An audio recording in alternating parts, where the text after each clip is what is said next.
The orbital shuttle was a silver teardrop falling through the perpetual twilight of the gas giant's upper atmosphere. Inside, the last heir of a stellar empire sat perfectly still, her 4 hands folded in her lap. She watched the console lights of the vessel she had called home for 7 standard cycles blink from green to amber, then to a solemn, steady red. The soft chime of the final life support failure alarm was the only sound. Then it, too, ceased. Silence, absolute and profound, flooded the cabin. It was the silence of the grave, a silence she had been promised. Her name, a cascade of melodic syllables that meant dawn's first light in her language, meant nothing here. She was a piece of discarded history, left on this silent, storm-racked moon to be forgotten. The pact demanded it. Her continued existence was a threat to the new order, but her ending could not be by direct action. So they had gifted her a tomb with a view, a prefabricated habitat dome on this remote rock, and a ship that would die after delivering her. She rose, the movements of her slender, gray-blue form graceful despite the weight in her spirit.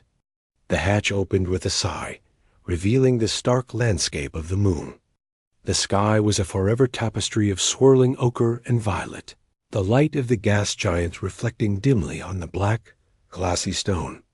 The air was thin, cold, and carried no scent. The only sound was the whisper of distant, high-altitude winds she could not feel. She walked the 100 paces to the dome, its rounded roof the only break in the flat expanse. The door recognized her biosignature and slid open. Inside was one room, austere and clean, stocked with nutritional pastes and a water reclaimer. A large observation window looked out at the eternal twilight.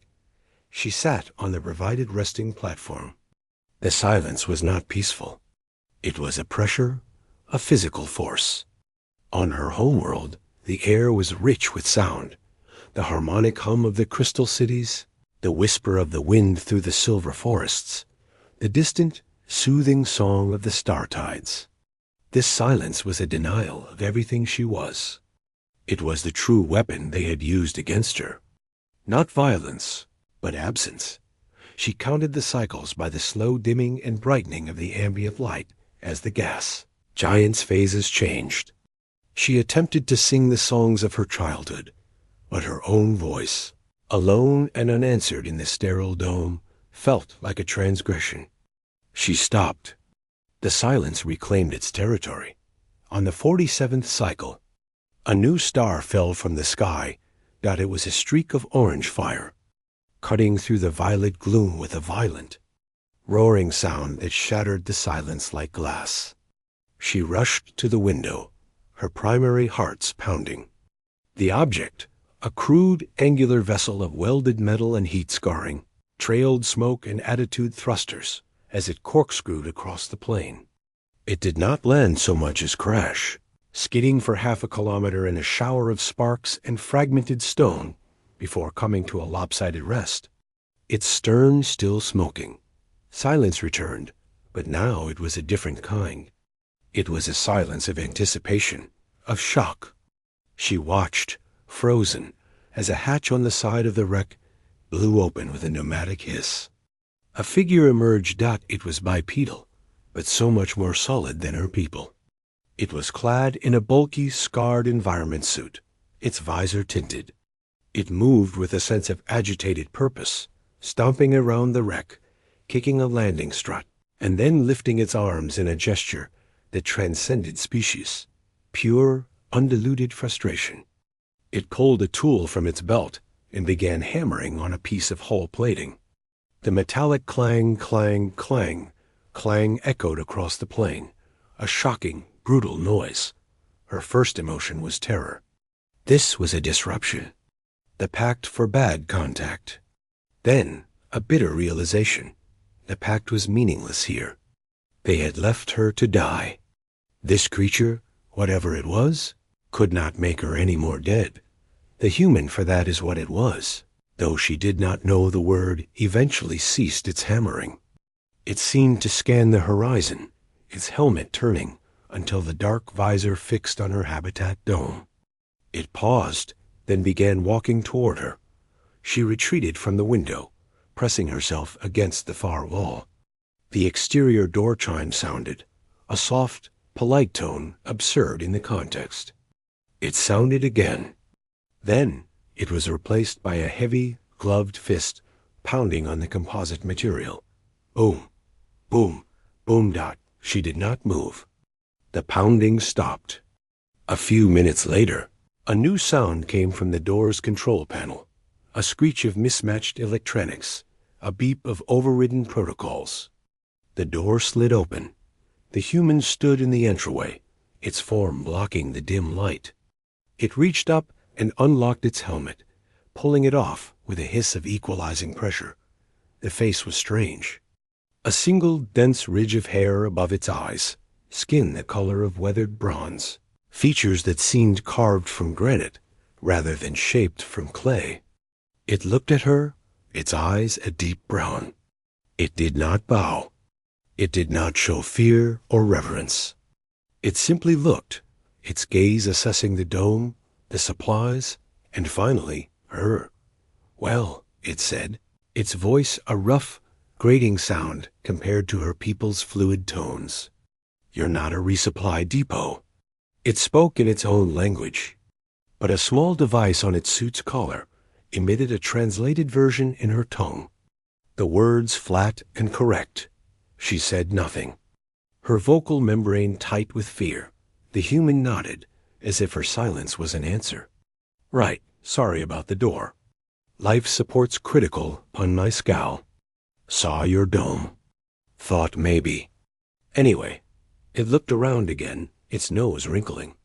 Quiet place you got here. The word quiet hung in the air.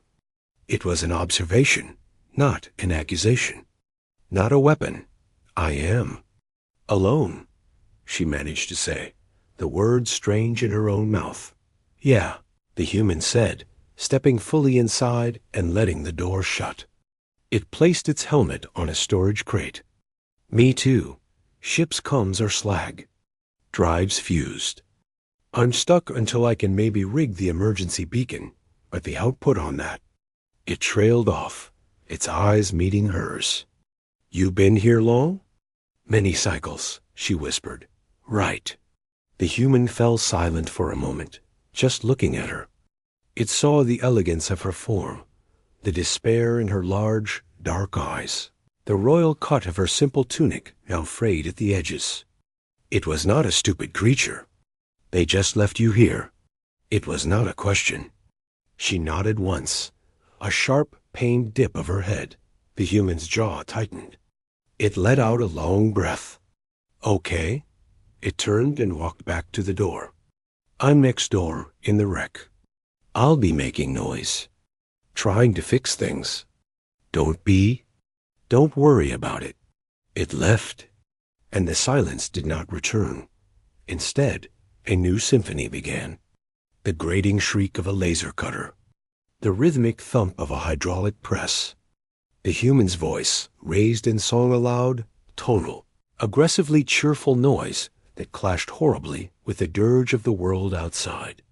It shouted at stubborn components, it hummed, it even whistled Dot at first. She covered her auditory receptors. The noise was an assault. But as the cycles turned, something within her began to unclench. The human's noise was life. It was defiance. It was the polar opposite of the silent death they had chosen for her. She found herself standing at the window, watching it work. It moved with a relentless, stubborn energy. One cycle, it emerged carrying a shattered thruster nozzle, threw it to the ground with a clatter, and then sat on a rock, staring at the sky. She did something impulsive. She prepared a nutrient-paced 2 servings and carried it to the airlock. When she cycled through, he was still sitting on the rock. She placed the second container on a flat stone near him and retreated to the dome's entrance. He watched, then nodded. He ate. The next cycle, he was at her door. He held a small, makeshift device of woven wire and scavenged circuit boards. For you, he said, his translated voice still flat, but his hands were gentle. Picks up ambient electromagnetic waves from the gas giant's auroras. Converts them to sound. It's not music, but it's something to listen to. She took it. When activated, it filled her dome with a soft, eerie, beautiful chorus of pops, whistles, and sighs, the song of the planet itself, a song she never knew was there. The silence had been a lie. Words began to flow. She told him of the silver citadels, of the gardens that sang in the rain, of the betrayal that had no name, only the cold logic of political necessity. He told her of Earth, of oceans that roared, of cities that never slept, of a species that fought and shouted and built and lived with a stubborn, noisy passion. He told her his name, a simple, sturdy monosyllable. She, in turn, gifted him her true name, and he did not stumble over its poetry. He called her princess as a joke, but it stuck, and from him, it did not feel like a title of a lost throne. It felt like a kindness. He could not fix his ship. The damage was terminal. But he did something else. He rerouted all remaining power, bypassed the dead coms, and funneled it into the emergency beacon, not to send a distress call, but a message. It was a tight beam data burst, aimed not at any official channel, but into the chaotic web of public human information networks, a place where nothing ever truly dies. The message contained no coordinates. It contained only a recorded file. It was a voice, her voice, singing the song of the star tides, the lament of her lost home. And before it, his rough, untranslated voice spoke a single sentence in his own tongue as introduction. Listen to this. And remember who you are looking for. The broadcast drained the last of his ship's power. The lights on his wreck died for good. He moved his remaining supplies into her dome. They stood at the observation window one final cycle later, watching the eternal twilight. The air recycler in her dome hummed. The gas giant's auroral choir whispered from the little device. His breathing was a steady, reliable rhythm beside her. They meant for the silence to kill you, he said, not looking at her. It almost did. He turned his head. His brown eyes were calm. Silence is just noise you haven't learned to hear yet. And humans, we are very, very good at making noise. In that moment, she understood. He had not come to save her from this moon. That might never happen. He had come, crashing and shouting and hammering, to save her from the silence. He had reminded her that to exist is to create sound, a breath, a heartbeat, a voice. And a voice heard, even by a single soul, is a universe away from being alone. The galactic powers believed they had buried a queen in silence. They were wrong. They had buried a seed. And a human, with all the subtlety of a supernova, had simply made enough noise to remind it how to grow. The beacon's message was now adrift in the human dataverse, a single persistent note in their species' grand, cacophonous symphony, a note that would not be forgotten. Outside, the silent moon waited, but inside the dome, there was life. There was sound. There was a princess, and there was a human. And for now, that was enough. It was more than enough.